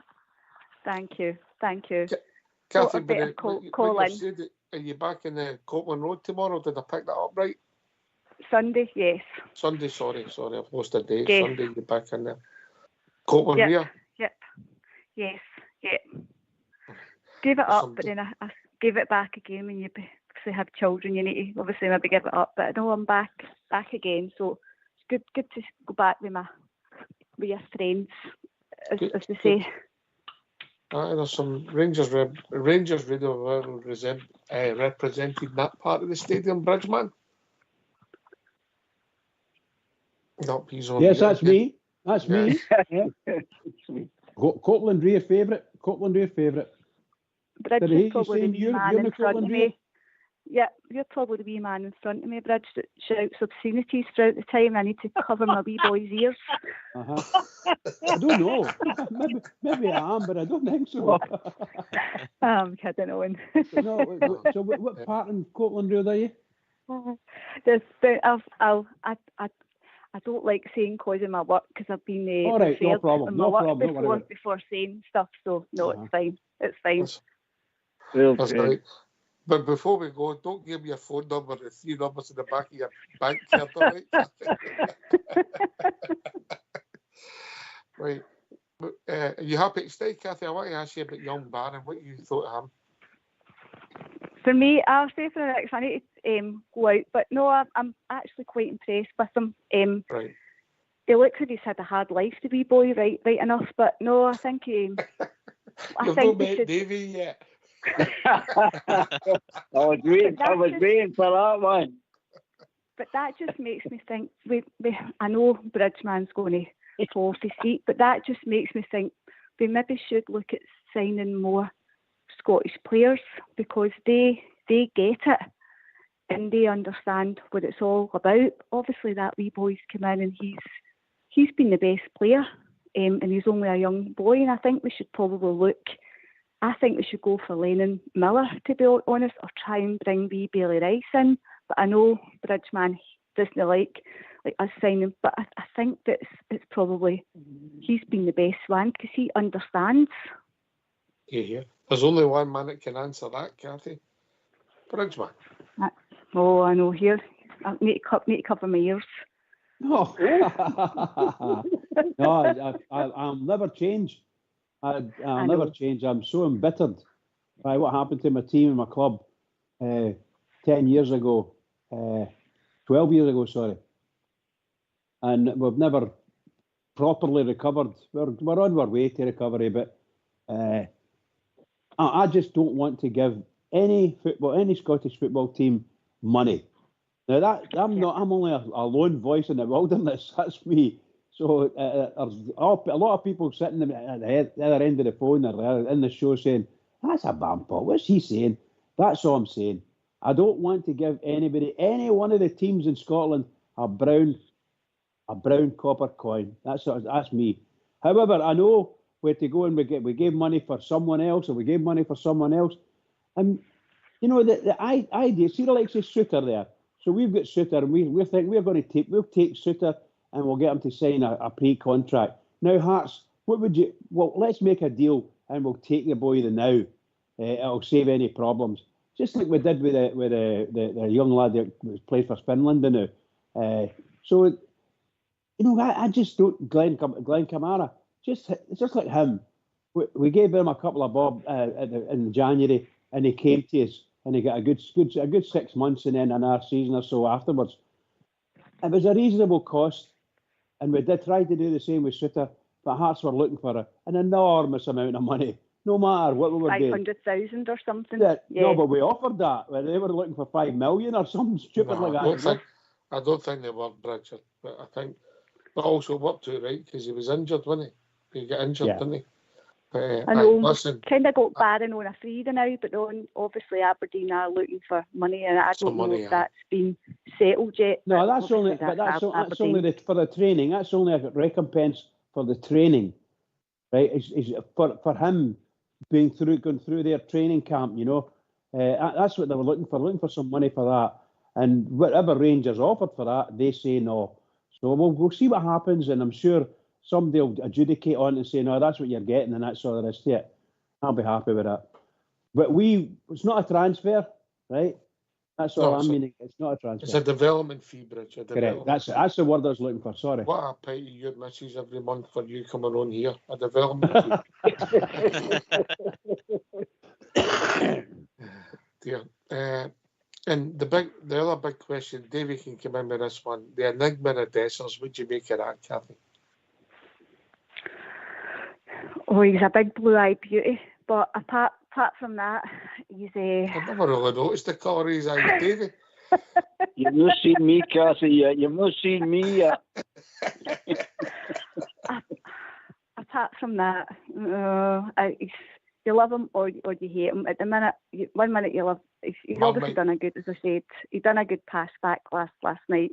If Jamie wasn't there, then we'd all be cursing him. But he got the assist, so that's all we can say. Yeah, Davey, I've never known an enigma like him. I said it earlier on. Oh, you're dead. There's no other word for it. You're spot on. You're right on the line there. But the guy came through all this criticism and, well, what you could call over the top criticism, I think. And he's shown now, because when you go back when everybody was moaning and grunting about him, we hadn't really getting a set. We're starting to get a team now, and he's starting to fit into that. And they're all going to start. That's what I was saying about the bits of the jigsaw missing. That's all starting to come good now. And he will get better. I mean, he's still top notch. I just think they're expecting too much for the guy. It's just he's getting the chances, and the first goal, his anticipation for the pass back was marvellous. You know, so I mean, I just think we get OT with him, Oaks. I think we just over criticise the guy. They should give him a good bit of slack. All right, mate. All right. Listen, he'll be centre forwards, Rob. At any level, they're judged on the goals they score. Yeah. If he doesn't play well every week, but he keeps scoring 2 goals, nobody will bat an eyelid. But what he could do is a big goal in a big game, a winner, etc. And then, maybe when we play them at New Year Ibrox, he gets a winner. Things you're always looking different when you get big goals, Robert. Absolutely, mate. And we've said it before that he needs a goal to get his confidence up. And there's been times where you've seen him look down on the park mentally, but his head's still up and he's still trying. And he just needs that break of the ball, bit of luck to get a good finish in a big game, as you say. I mean, you look back at the Betis game, that was a big goal for me. That was a big goal for him as well. That the way he worked it, created the chance himself and scored it. But then you look at moments at Parkhead where he takes too long on the ball and misses a chance to put his 1-0 up or goal one each. I can't exactly remember, but it's the moments that we think of rather than the goals. But as you say, you could play poor but score 2 goals and get 3 points in a 2-0 victory. He's done his job at that point. So, as Kathy says, you love him or you hate him. And as a striker, as long as he puts the ball in the net, that's all we need. If his performance and effort results in other players getting goals, he's contributed in that way. And if he keeps doing it, he's not going to be dropped. You've got Danilo out injured. You've got Igamani, who, as we spoke earlier on, he looks sharp, he looks fresh. Be good to see more of him. I think Danilo's on the grass, mate. I think he's training. I did see a video. A bit of late work on him. Hopefully he's back sooner rather than later, because he's a boy like Cortez. He's had a bad luck with injuries. Let's be fair, Ox. None of them have been any of the players' fault that could be avoided. They all seem to be knocks that just seem to linger. And if they can get over these hurdles and get into the squad the way it played last night, the performances, the quality, the depth on the bench can only get stronger and better.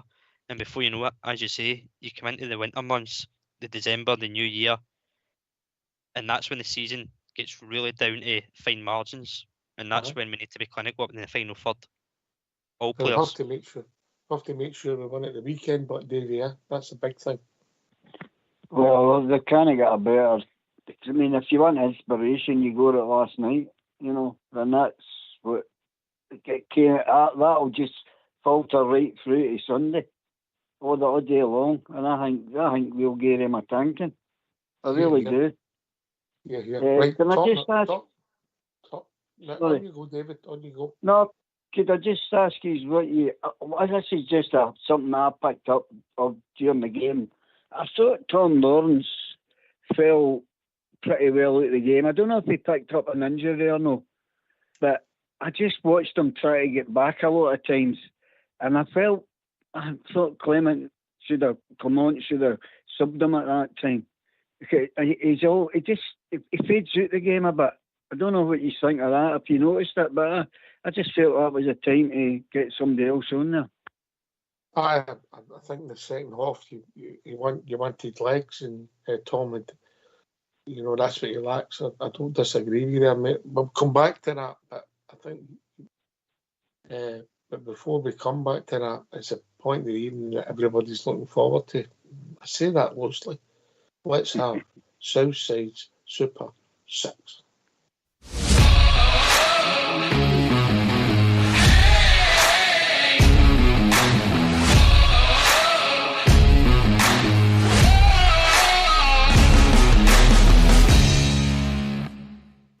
Hi, welcome to Southside Super 6 for the 28th of September.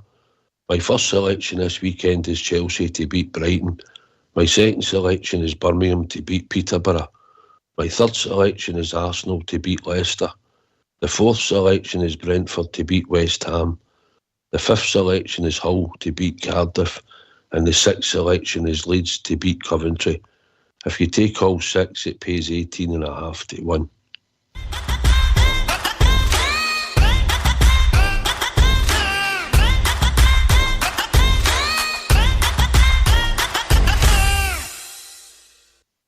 Well, he sounded well, didn't he? Why don't you give us a call on 0141 356 1972? It's your show, it's your platform. Let's hear from you.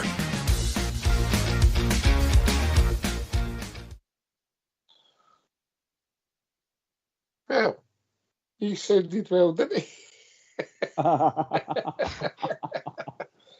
It must have been the plane to get back. In fact, I better send that to old Davey. That'll cheer him up. Aye, listen, good luck with the Southside Super 6. If you put £10 on that, what would that return, Robert? Zero. Aye, well, on the usual, aye. He's due a turn.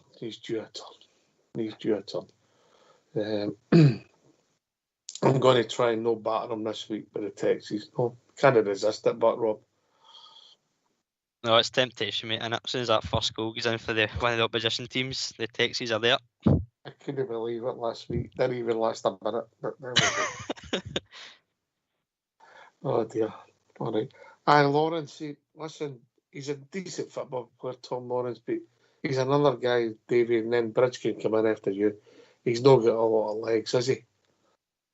Well, it was obvious. I don't know. He gets sort of nobbled a wee bit in the first half, and I don't know if he was carrying anything after that. But he must have given them the note. I don't think he wanted to come off. I think that was a problem, and he should have come off because, as you just said, his legs were away. I noticed him when he was trying to come back. He was miles away. You know, and we can't have that. You've got to. That's what I thought we played well last night. We actually pushed them. We got right up on them. And we've not been doing that. We've been sitting back a lot, letting people come to us in sort of certain games. And we didn't do that. We done a wee bit at the beginning of the second half, and then we came back into it again. But that's where you need this bit of pressing, and I don't think Lawrence can do that. Would you say that Barjami looks as if he could be the number 10 going forward, Davey? Yeah? Definitely. It'd be interesting, you know, and you put him in, he looks more mobile, and he's definitely got vision. Well, he scored a goal. I know it's a tap-in, but he gets the box.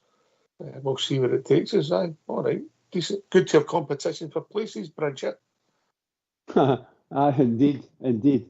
On the point about the Lawrence, I 100% agree with it. What everybody says there, it does look as if he took a knock or he's dead legged himself in some way, and that's what I think. And he just ran out of steam because of it. He's maybe been running for 20 minutes with a wee bad injury there on himself, like, you know. And he get involved with some of these big, because some of these defenders are quite big and brutal, you know. So he's getting bounced about a bit, and I think he's one of our better players, and he has hit a wee bit of form and getting shots on at goal, which is always good, but involved in the good play. So I'll be sad that if he can't make it. I hope he can, but we've got young players, or younger players, should I say, ready to come in and show themselves, show the club, the team and the fans, or rather the club and the fans, what they can do. I'm happy. Lawrence, I'm sorry for if he's injured. I don't want him to be injured. I think he's a key player for us, and he complements young Barron, who's more defensive, and Lawrence is a good connector for him as well when he's looking to pass the ball forward. And Lawrence is not a bad passer of the ball, but does like to get in and take a shot at goal. And we obviously need people that want a shot at goal. Rob? I think for Lawrence, I've said it before, mate, in a previous show, that Lawrence isn't going to be able to see out a full season with his injury record and his fitness. That's not to say he's not fit. Obviously, he's starting games. What I mean is the longevity of a season, playing Europe, Cup games, League games. He's not going to start every game or last every game. I've took him out the squad for Sunday because he did go down with a kind of dead leg cramp in the second half. I think as well, if you've got a fit Cortez, Bajrami, Cherny, McCausland, for me, Tom Lawrence doesn't start a game when you've got all of those players fit and available. Probably a bit surprising that he started last night ahead of McCausland, but maybe that was just a bit of an experience that he's got over the young lad. Lawrence, McCausland's not played the number 10 role for us, mate, has he? No, I don't mean the number 10 position itself. I just mean that free behind the striker. I think if you've got the two natural wingers, Bajrami's your obvious choice for the 10, and Lawrence would win the bench. I'm looking forward to seeing Bajrami play in there, and that's no slight on Tom Lawrence, David, but I accept your point. I don't think he's the most mobile player we've got. Well, I just felt that was a point where he needed to come off, and we should have brought somebody about. Can I ask Bridgeman something? Aye, on you go, mate, as long as it's not for money, because you've no chance. You're there, Bridgeman, so do you? I'm indeed, bud. I'm indeed. Oh, don't worry. Oxford knows me. Don't worry about that. I'm just wondering if you've got this brown, bronze, copper money. You still got all these pennies and all that. I'd have had away somewhere. I have a few. That's good. Cheers, mate. Mate, when we went up to his house with that snooker table, the legs are all balanced with white fibres, David. White fibres, I love it. You know, but, listen, we've got to be pleased last night, but the focus now, it's gone. It's gone as much as we've enjoyed it, and I don't know if we've seen it coming, Davey, but the focus is now going to be full top on Sunday. We'll get a week of games, and the games are coming really thick and fast. by Sunday night at midnight next week, if we've 3 victories, your season is really taking off, Nick, yeah? Yeah, definitely. Spot on, Ox. I just hope people get this negativity out of the way they make their point. It's a bit different things. I mean, I phoned my mate up and I went, how would you think? I've already said it the other night there when we won 3-0, and the first thing he said was, but we should have scored more goals. Come on. And, you know, I mean, what's that all about? It's a point. It's getting the points in the bag and staying in contention. But the rest will come, but you don't start mumbling. I heard about it last night. I know we should. It was obvious we missed a lot of chances. But 2 goals against the top team in Sweden, and people are turning around and saying, maybe they weren't very good. Don't talk nonsense, man. They're a top team. We made them look like that. And that's what we've got to look forward to on Sunday. And I'll see that. I think that team will come out and batter Hibs. Fox watched again last night, again after the show, and then he spent all night watching Swedish movies. So what a night he had, Rob. Only Fox, mate. Only Fox. Right, so, well, listen, as I said, Bridget, is a massive game for us on Sunday, because we want to keep this momentum going. We're back at Ibrox, full house. Everybody's in. We've got a new facility for the new disabled supporters, and the work's done. And it's positive. We'll get more seats, more stadium. Yeah, there's been a bit of change for some people. I get that, Bridge. Some people have had to move and that, but overall, it's got to be seen as a positive thing. Yeah, yeah, absolutely. And I'm just wondering, I know that the last game at Ibrox, the Union Bears were down the Copeland front. That's where they are doing, mate. I was going to say, is that a permanent move for them? Because I know they tried it a couple of times last season. You'll not be able to get sleep anymore during the game, Bridge. No. They've been there a couple of times, and it's actually quite lively, you know. So no, it's quite lively. Fortunately, we're a wee bit away from them, higher, you know. But no, they're a loud and lively mob, isn't they? Loud and lively mob. So, I'm so looking forward to it tomorrow and getting back into my seat. It feels as if it's been forever. You know, that's what it feels like. So desperately keen, get over there, get into my seat and sit and watch the Teddy Bears. That's what I want. And yes, I agree with people. As far as I'm concerned, we're going to beat this mob. And I'm only going to say a 1-0, right? Because that's what I like to say. But hopefully it's going to be a higher number than that. And I do desperately want a clean sheet at Ibrox. We need to get a record saying we don't lose goals at Ibrox. That's what we need. And that makes teams sit up, you know, and take notice. Hi, I get it. I think it's good. I said earlier on, I think Proper, I didn't think it was the best out of the 2 centre-halves last night, Davey, but I thought Proper did arguably his best game for Rangers last night. And what he has got, he can pass that ball diagonally, can't he? Yeah, definitely. He's gelling in. But that's the thing that's annoying me. You're bringing up the Monkey Mob game and a couple of other dodgy games we had, and they're not giving the guys a chance. You've got to take a step back here. You know, as I said in the past, and Bridgman, I know what I'm talking about. We went to see when Rangers were really lousy, but we didn't go over the top that they're doing now. So they need to settle down and chill. But the big man's looking good. He really is. He's looking good. Now, 2 of them's gelling together, and the more they play together, the more good results, more no losing a goal. We're on the way, by the way. I wouldn't go that far. No, I'm telling you, Bridge, man, I'm just saying to you, you'll see Sunday, you'll be making your ride down to the front and spitting that big drum out of the boy's head. No.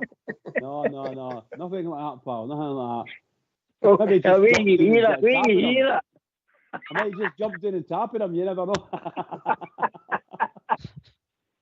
You better not do any of that crowd surfing again, Bridge. Oh, no. No.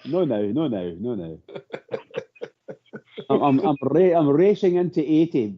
I'll be 80 before long, I'll tell you. Right, Rob, it's a big game. You've given us your team. What's your thoughts on how it's going to go, mate? Score-wise, I think it'll be quite comfortable, Ox. I think we'll look for the early goal, but I don't think we'll be frustrated if it doesn't come. I think Hibs will set up quite defensively, try and catch us on the counter-attack. We've a lot of the ball, obviously being at home. 4-0 scoreline, minimum, I'd be happy with, in terms of goals. But as you say, 3 points. If it's a Bridgeman, it's 3 points. But 4-0, keep the confidence going. And once it gets to maybe 2 or 3, maybe see some subs, give some boys who haven't had a lot of game time some more minutes in the legs before the next European game as well. Mm-hmm. I think people are looking for us now because what we've seen, Davey, is we can play at a tempo. And they'll expect that Ibrox to go out and play with that tempo. Oh, definitely. I mean, this is what we're all looking for, isn't it? And I don't think we'll be let down. Because, I mean, if we can't get inspiration to even the response they got for the Bears, I mean, they were outstanding, the boys, and all the rest that were there.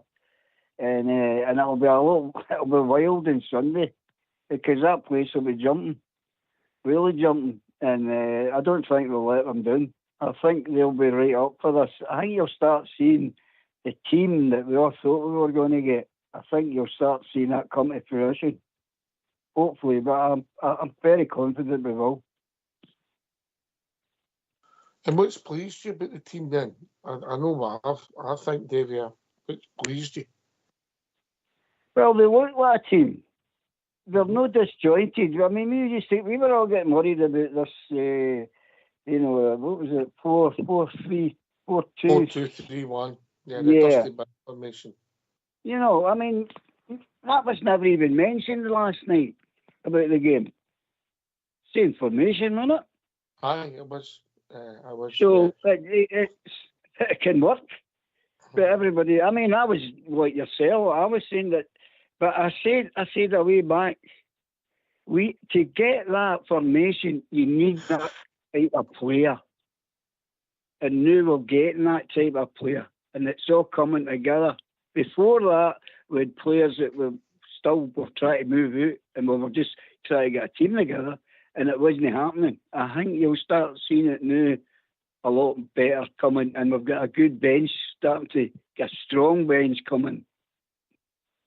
Mm-hmm. Rob? As I said, mate, when there's a full fit squad there, as David says, not only the starting 11 looks good, the bench is looking strong as well. What I'm liking so far is the partnerships that are building. Their Suter, your proper at the back, Barron, Diamondi, and then it's just kind of getting that final piece of the jigsaw and the final third. You're free behind the striker.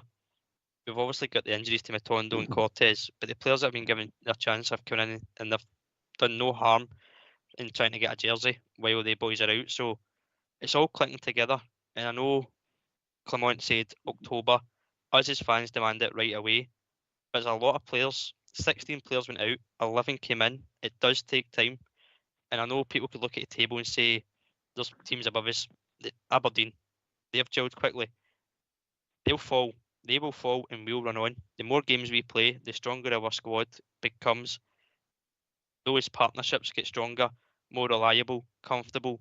The way it was when it was Golson and Balogun back a few years ago, it was a solid back line. We were holding defensive records. And so long may that continue with this squad. And as David said, it's looking a team, not a bunch of 11 individuals. It's a collective team. And as long as we keep winning and keep the performances up, that confidence grows in us as supporters and the players as well. And we'll see it reflected in the scorelines and the points getting added to the league tables. Aye, just got to keep winning games, see what it takes us, Bridge.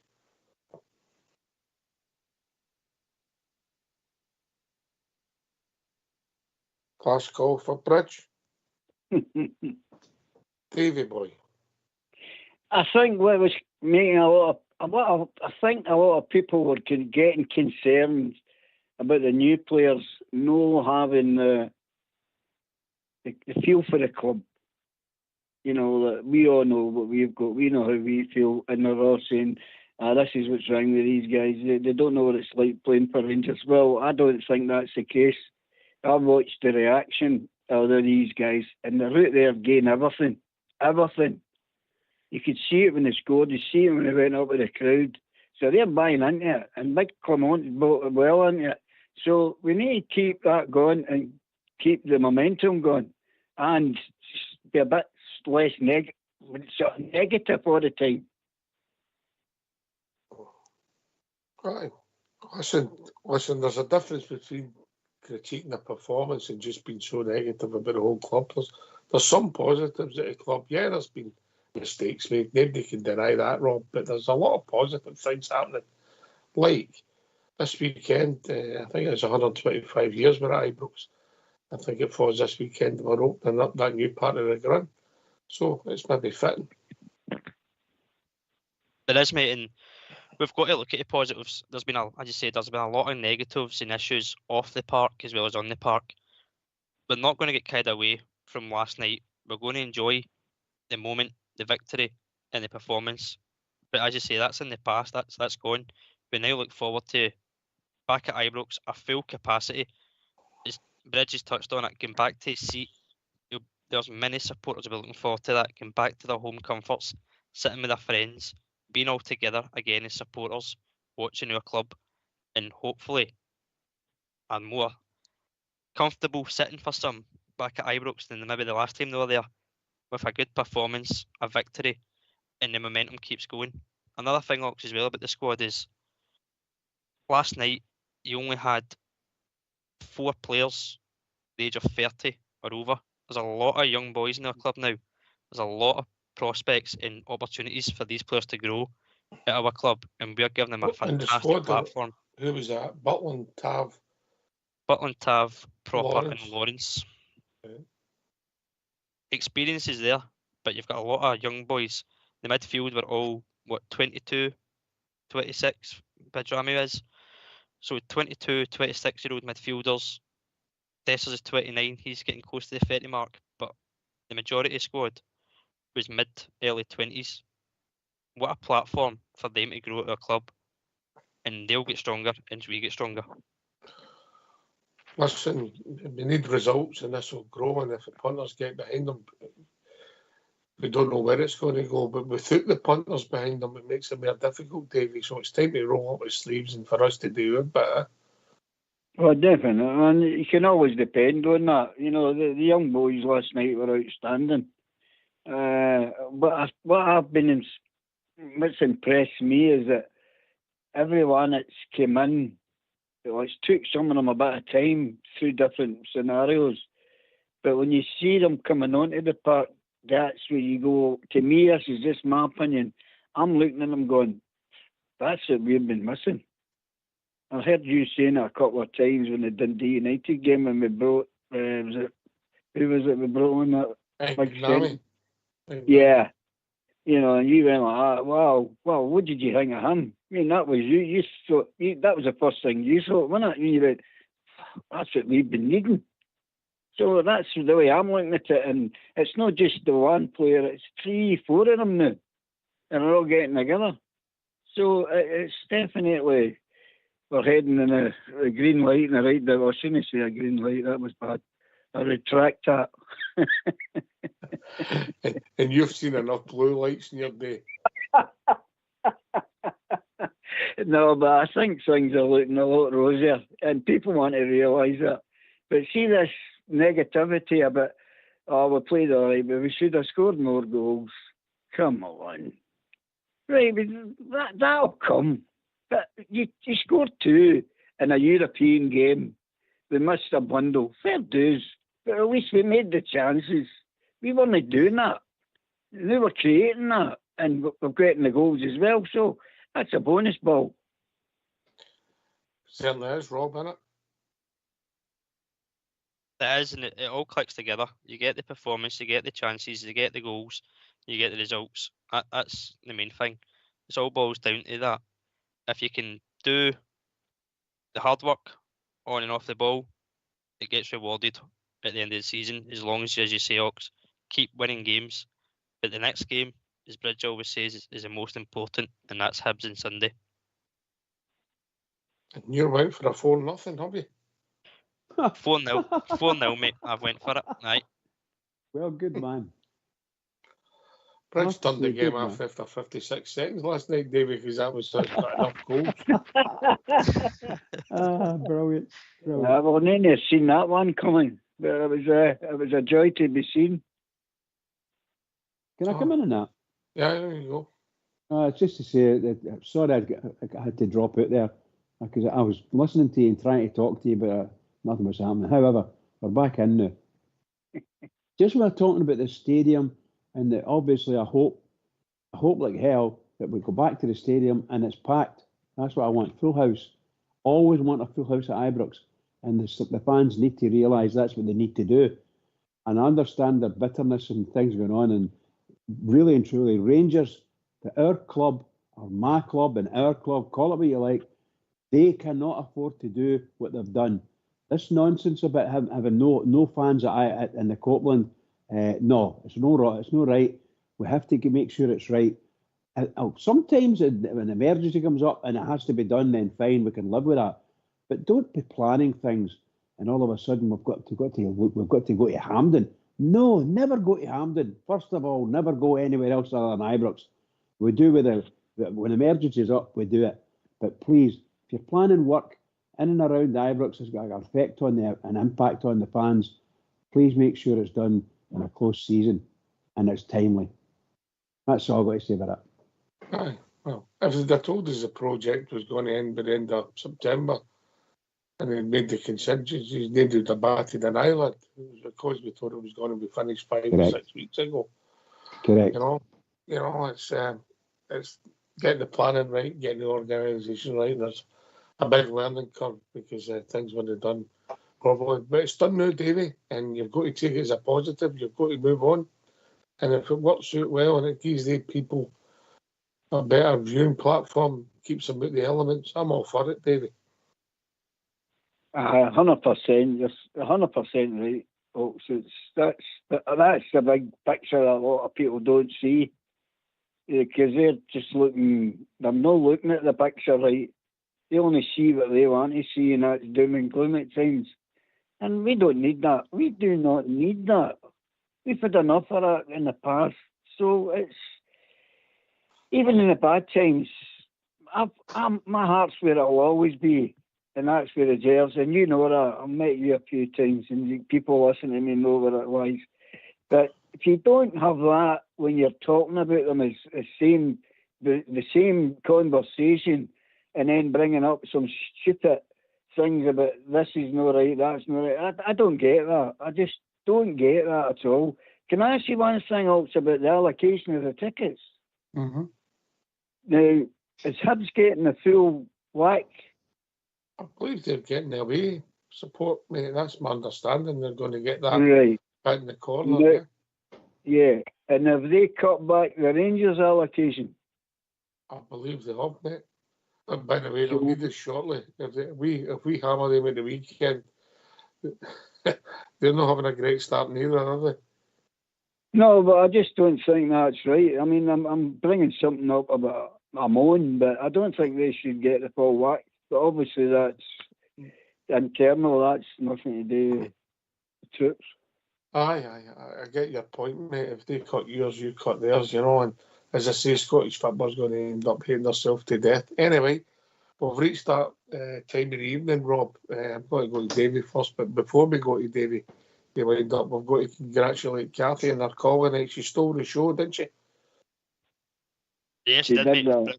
Brilliant sorry. to hear new callers come in, mate. The friend that is out there listening, not phoned in, and wants to do so. Kathy, we've done it tonight. There's no right or wrong answer here. Pick up your phone, give us a call. It's always good to have fresh new callers. And as you keep saying, Ox, the show doesn't work without them. Aye, another thing I know is we knew that as soon as Kathy came on for obvious reasons, we knew David was doing. David, last word. Aye, it was a great show. It's always a great show. It's and well done to all the techie boys, Bridgeman would say. And I'll be cheering the boys on to Menorca, sitting there with my Diet Coke, watching Rangers give that monkey mob 2 a doing. So good night, guys, and God bless the Jails. Good night. Cheers, mate. Night, David. Bridgeman, last word.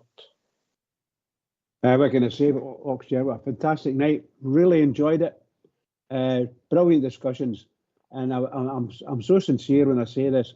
Don't ever put Rangers fans through that again, Rangers. Please get it right. And this nonsense about the guy's visa and passport. Come on, passport rather. Get it all right. We were a lot better than that and get ourselves back to as good as we were then in the past. Never do any of these things again. Can I just say, thanks for yourself, Oxchair, and of course Rob for looking after me, and the techie boys in the background. Magnificent job, absolutely brilliant. And to all the Rangers fans that are listening in all over the world, Sunday noon, biggest game of the season for the Bridgeman, I'll tell you that, and for everybody, I'm sure, got to beat this mob. 3 points is a must, an absolute must. So it's 1-0 for the Rangers. 1-0 for the Rangers. Keep it going for the Rangers, everybody. Keep it going.